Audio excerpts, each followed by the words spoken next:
বাংলাদেশের 10টি ধনী জেলা, যেটা জানলে আপনি চমকে যাবেন। আপনার জেলা কতটা ধনী সেটাও আমরা এই ভিডিওতে কিন্তু অবশ্যই জানতে পারবো। তো চলো ভিডিওটা শুরু করা যাক। আপনি কি জানেন বাংলাদেশে এমন কিছু জেলা আছে যে জেলাগুলোকে বড়লোক জেলা বলা হয়? যদি না জেনে থাকেন তাহলে চলুন এই ভিডিওর মাধ্যমে জেনে নেওয়া যাক বাংলাদেশের 10টি বড়লোক জেলা সম্পর্কে। এই লিস্টে আপনার জেলা আছে কিনা তা জানতে পুরো ভিডিওটি দেখুন। বাংলাদেশের 10টি বড়লোক জেলার লিস্টে 10 নম্বরে রয়েছে কুমিল্লা জেলা। কুমিল্লা জেলা বাংলাদেশের পূর্বাঞ্চলের একটি গুরুত্বপূর্ণ এলাকা। এখানে ব্যবসা, শিল্প আর কৃষি মিলেই সমৃদ্ধি করে উঠেছে। কুমিল্লার অর্থনীতি মূলত শিল্পকলার উৎপাদন, গার্মেন্টস, স্থানীয় ব্যবসা বাণিজ্য এবং কৃষির উপর নির্ভরশীল। তাই এখানে মানুষের আয় আর জীবনযাত্রা একসাথে নানা দিক থেকে গড়ে উঠেছে। কুমিল্লা জেলার একজন সাধারণ মানুষের মাসিক আয় প্রায় 12,000 থেকে 30,000 টাকার মধ্যে হতে পারে। অন্যদিকে ধনী ব্যবসায়ী, শিল্পপতি ও উদ্যোক্তাদের মাসিক আয় প্রায় 2,50,000 থেকে 4 লক্ষ টাকারও বেশি। সব মিলিয়ে বলা যায় কুমিল্লা জেলা বাংলাদেশের একটি সমৃদ্ধ ও ব্যবসা শিল্প সমন্বিত জেলা, যা অর্থনীতি ও জীবনযাত্রার দিক থেকে দেশের অন্যতম ধনী জেলা হিসেবে বিবেচিত। 9 নম্বরে রয়েছে ময়মনসিংহ জেলা। ময়মনসিংহ জেলা বাংলাদেশের উত্তর মধ্যাঞ্চলের একটি গুরুত্বপূর্ণ জেলা, যা দেশের শিক্ষার কেন্দ্র হিসেবে পরিচিত। এখানে বিভিন্ন বিশ্ববিদ্যালয় ও গবেষণা প্রতিষ্ঠান থাকায় শিক্ষাক্ষেত্রে জেলার অবস্থান অত্যন্ত শক্তিশালী। শিক্ষার সাথে সাথে ময়মনসিংহের অর্থনীতি মূলত ব্যবসা বাণিজ্য, কৃষি ও শিক্ষা সংক্রান্ত পরিষেবার উপর নির্ভরশীল। ময়মনসিংহ জেলার সাধারণ মানুষের মাসিক আয় প্রায় 10,000 থেকে 25,000 টাকার মধ্যে। অন্যদিকে ধনী ব্যবসায়ী, বড় কর্মকর্তা আর শিক্ষা প্রতিষ্ঠানের মালিকদের আয় প্রায় 2,20,000 টাকা থেকে 4,50,000 টাকারও বেশি হতে পারে। ময়মনসিংহ জেলার জীবনযাত্রা শিক্ষার সাথে গভীরভাবে সম্পর্কিত। ময়মনসিংহের ধনী পরিবারগুলো শিক্ষামূলক প্রতিষ্ঠানে নিয়মিত বিনিয়োগ করে এবং প্রায়শই বিদেশে বিলাসবহুল ছুটি কাটায়। সব মিলিয়ে ময়মনসিংহ জেলা শুধু শিক্ষাক্ষেত্রে নয়, বরং অর্থনৈতিক এবং আধুনিক জীবনযাত্রার দিক থেকেও দেশের অন্যতম ধনী জেলা হিসেবে পরিচিত। বাংলাদেশের 10টি বড়লোক জেলার লিস্টের 8 নম্বরে রয়েছে রংপুর জেলা। বাংলাদেশের উত্তরাঞ্চলের একটি কৃষি প্রধান জেলা। এখানকার অর্থনীতি মূলত কৃষি, স্থানীয় ব্যবসা বাণিজ্য এবং কৃষি উৎপাদনের উপর নির্ভরশীল। ধান, আলু, গম ও বিভিন্ন শাকসবজি রংপুরের মানুষের আয়ের প্রধান উৎস। রংপুর জেলার সাধারণ মানুষের মাসিক আয় প্রায় 15,000 টাকা থেকে 30,000 টাকারও বেশি। অন্যদিকে ধনী ব্যবসায়ী, উদ্যোক্তা ও কৃষকদের মাসিক আয় 2 লক্ষ টাকা থেকে 5 লক্ষ টাকারও বেশি হতে পারে। রংপুর জেলার ধনী পরিবাররা প্রায়ই আঞ্চলিক ব্যবসায় বিনিয়োগ করে এবং বিলাসবহুল যানবাহন ব্যবহার করে। তারা কৃষি ও ব্যবসার পাশাপাশি স্থানীয় সামাজিক ও সাংস্কৃতিক কর্মকাণ্ডেও সক্রিয়। সব মিলিয়ে রংপুরকে বলা যায় বাংলাদেশের উত্তরাঞ্চলের একটি ধনী কৃষি প্রধান জেলা। এরপর 7 নম্বরে রয়েছে খুলনা জেলা। খুলনা জেলা বাংলাদেশের দক্ষিণ পশ্চিমাঞ্চলের একটি গুরুত্বপূর্ণ অর্থনৈতিক কেন্দ্র। এই জেলাতে শিল্প, বাণিজ্য এবং ব্যবসার জন্য বিশেষভাবে পরিচিত। খুলনার অর্থনীতি মূলত শিল্প কারখানা, গার্মেন্টস, খাদ্য ও প্রক্রিয়াজাত শিল্প, ব্যবসা বাণিজ্য ও নদী সংক্রান্ত বাণিজ্যের উপর নির্ভরশীল। খুলনা জেলার সাধারণ মানুষের মাসিক আয় প্রায় 10,000 থেকে 25,000 টাকার মধ্যে। অন্যদিকে ধনী ব্যবসায়ী, শিল্পপতি আর সম্পদশালী পরিবারগুলোর আয় প্রায় 2,20,000 টাকা থেকে 5,50,000 টাকারও বেশি হতে পারে। বিশেষ করে এখানকার ব্যবসায়ীরা তাদের কাজ আন্তর্জাতিক বাজারেও ছড়িয়েছেন, যা খুলনাকে দেশের অর্থনীতিতে বিশেষ স্থান এনে দিয়েছে। খুলনার ধনী মানুষরা সবসময় নতুন প্রযুক্তি, আন্তর্জাতিক ফ্যাশন আর বিলাসবহুল জীবনযাত্রার সাথে তাল মিলিয়ে চলে। ফলে তারা শুধু দেশের মধ্যে নয়, আন্তর্জাতিক পর্যায়েও অনেক পরিচিতি অর্জন করেছে। সব মিলিয়ে খুলনাকে বলা যায় বাংলাদেশের দক্ষিণ পশ্চিমাঞ্চলের অন্যতম সমৃদ্ধ জেলা। শিল্প, বাণিজ্য আর আধুনিক জীবনযাত্রার কারণে এটি দেশের অর্থনীতিতে বড় অবদান রাখছে। বাংলাদেশের 10টি বড়লোক জেলার 6 নম্বর লিস্টে রয়েছে রাজশাহী জেলা। রাজশাহী জেলা বাংলাদেশের উত্তর পশ্চিমাঞ্চলের একটি গুরুত্বপূর্ণ এবং ধনী জেলা হিসেবে পরিচিত। রাজশাহীকে প্রায়শই বলা হয় রেশমি ও ফলের শহর। এখানকার মানুষের আয়ের মূল উৎস হল কৃষি, রেশমি পণ্য ও ব্যবসা বাণিজ্য। বিশেষ করে আম, লিচু, বেদানা ও অন্যান্য ফলের ব্যবসা রাজশাহীর অর্থনীতিতে গুরুত্বপূর্ণ অবদান রাখে। রাজশাহী জেলার সাধারণ মানুষের মাসিক আয় প্রায় 12,000 থেকে 30,000 টাকার মধ্যে। অন্যদিকে ধনী ব্যবসায়ী আর কৃষি নির্ভর পরিবারগুলোর মাসিক আয় প্রায় 2,50,000 টাকা থেকে 3.5 লক্ষ টাকারও বেশি হতে পারে। অনেক পরিবারই দেশ এবং বিদেশে ব্যবসায়িক কার্যক্রম পরিচালনা করে, যা তাদের আর্থিক অবস্থাকে অত্যন্ত শক্তিশালী করেছে। রাজশাহীর ধনী মানুষরা প্রায়শই বিদেশ ভ্রমণ এবং বিলাসবহুল জীবনযাপন করে থাকেন। তারা নতুন প্রযুক্তি, ফ্যাশন এবং আন্তর্জাতিক ট্রেন্ডের সঙ্গে নিজেদের সবসময় আপডেট রাখে। সব মিলিয়ে বলা যায়, রাজশাহী শুধু কৃষি ও ফলের শহর নয়, ধনী পরিবারের জীবনযাত্রার দিক থেকেও দেশের অন্যতম সমৃদ্ধ জেলা। আর হ্যাঁ, অবশ্যই কমেন্ট করে জানাবেন আপনি কোন জেলা থেকে এই ভিডিওটি দেখছেন। এরপর 5 নম্বরে রয়েছে বরিশাল জেলা, যাকে বলা হয় নদীর নগরী। অসংখ্য নদ, নদী, খাল ও জলপথ বরিশালের মানুষের জীবনযাত্রার সাথে সরাসরি যুক্ত।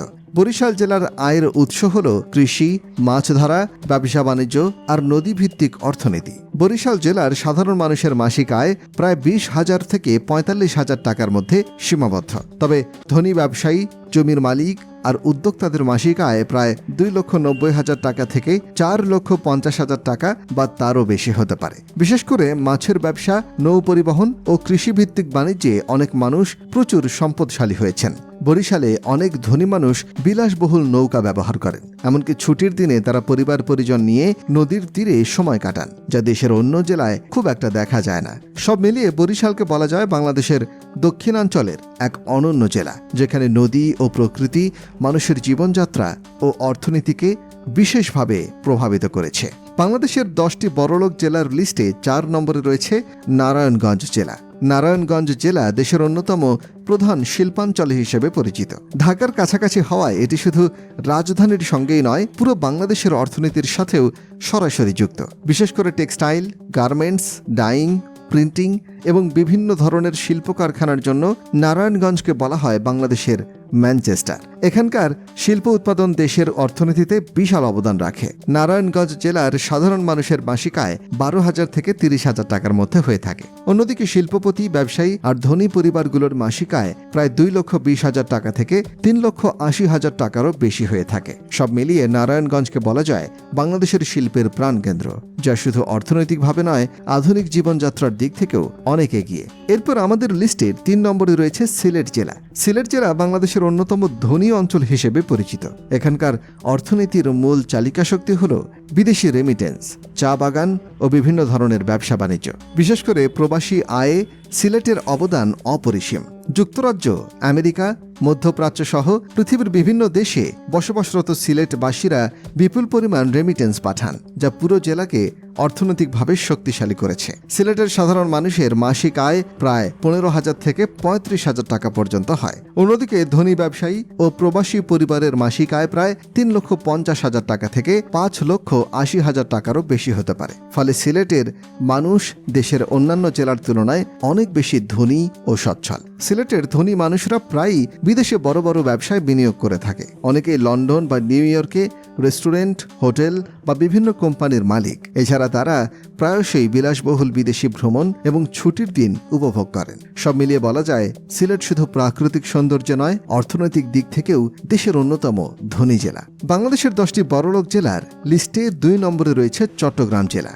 চট্টগ্রামকে বলা হয় বাংলাদেশের বাণিজ্যিক রাজধানী। দেশের সবচেয়ে বড় সমুদ্র বন্দর এখানেই অবস্থিত হওয়ায় ব্যবসা বাণিজ্যের মূল কেন্দ্র হয়ে উঠেছে চট্টগ্রাম জেলা। আমদানি রপ্তানি ব্যবসা, শিপিং, শিল্পকলা, গার্মেন্টস ফ্যাক্টরি ও বিভিন্ন রপ্তানিমুখী শিল্পের কারণে চট্টগ্রাম দেশের অর্থনীতিতে বিরাট অবদান রাখছে।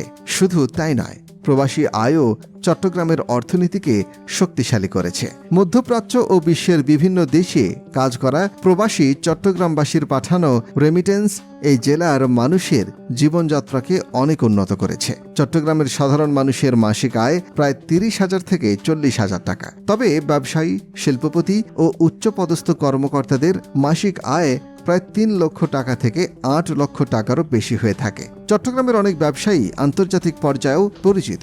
আর এই জেলার শিল্পপতিরাই দেশের অর্থনীতির মূল চালিকা শক্তি। সব মিলিয়ে বলা যায় ঢাকার পর চট্টগ্রাম বাংলাদেশের দ্বিতীয় অর্থনৈতিক শক্তি এবং দেশের ব্যবসা বাণিজ্যের প্রাণকেন্দ্র।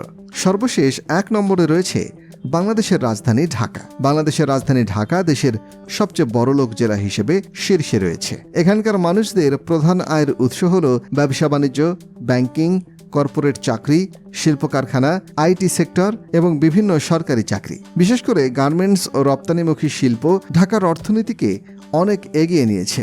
ঢাকায় গড় আয় দেশের অন্য জেলার তুলনায় অনেক বেশি। ঢাকার সাধারণ মানুষের মাসিক আয় প্রায় 40,000 থেকে 50,000 টাকা। তবে যারা উচ্চপদস্থ আছেন বা বড় ব্যবসায় জড়িত, তাদের মাসিক আয় 5 লক্ষ টাকা থেকে 10 লক্ষ টাকারও বেশি হতে পারে। জীবনযাত্রার মানও ঢাকায় একেবারেই আলাদা। রাজধানীর অভিজাত এলাকাগুলোতে মানুষরা বিলাসবহুল অ্যাপার্টমেন্টে থাকে, ব্যয়বহুল বিদেশি গাড়ি ব্যবহার করে এবং আন্তর্জাতিক মানের রেস্টুরেন্টে খাওয়া দাওয়া করে। পাশাপাশি আধুনিক শপিং মল, 5 স্টার হোটেল, বিনোদন কেন্দ্র এবং উন্নত শিক্ষা প্রতিষ্ঠান ঢাকাকে আরও আধুনিক রূপ দিচ্ছে। সব মিলিয়ে ঢাকা শুধু দেশের অর্থনৈতিক কেন্দ্র নয়, বরং এটি বাংলাদেশের মানুষের স্বপ্ন ও সম্ভাবনার প্রতীকও বলা যায়। এজন্যই আমরা বলতে পারি ঢাকা হলো বাংলাদেশের সবথেকে বড়লোক জেলা। যেহেতু আমরা এখন দেখলাম যে বাংলাদেশের 10টি ধনী জেলা আর এখানকার প্রত্যেক মানুষের কীরকম ইনকাম। তো আপনি বলুন যে আপনি কোন জেলা থেকে দেখছেন এবং এই ইনকাম যেটা বলছে এটা কীরকম সঠিক এবং আপনার কত ইনকাম। তো চলো, খুব ভালো লাগলো এটা দেখে, ভিডিওটা অনেক কিছু জানতে পারলাম ভিডিওটার মাধ্যমে। আর সত্যিই ঢাকা শহর অনেক কস্টলি জেলা, যেটা আমি শুনেছিলাম, এবং প্রচণ্ড যারা বড়লোক তারাই একমাত্র ওখানে থাকে। অ্যান্ড বাদ বাকি যারা মধ্যবিত্ত তাদের কিন্তু আয়ও অনেক বেশি হাই ওই ঢাকাতে।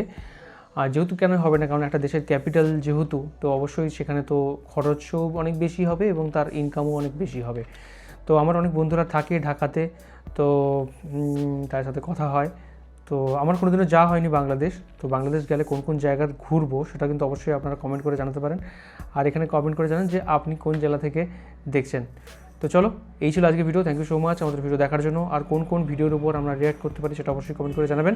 এখনকার মতো এই পর্যন্তই, দেখা হবে আবার পরবর্তী ভিডিওতে। ততক্ষণের জন্য ভালো থাকুন, সুস্থ থাকুন আর দেখতে থাকুন আমাদের চ্যানেল।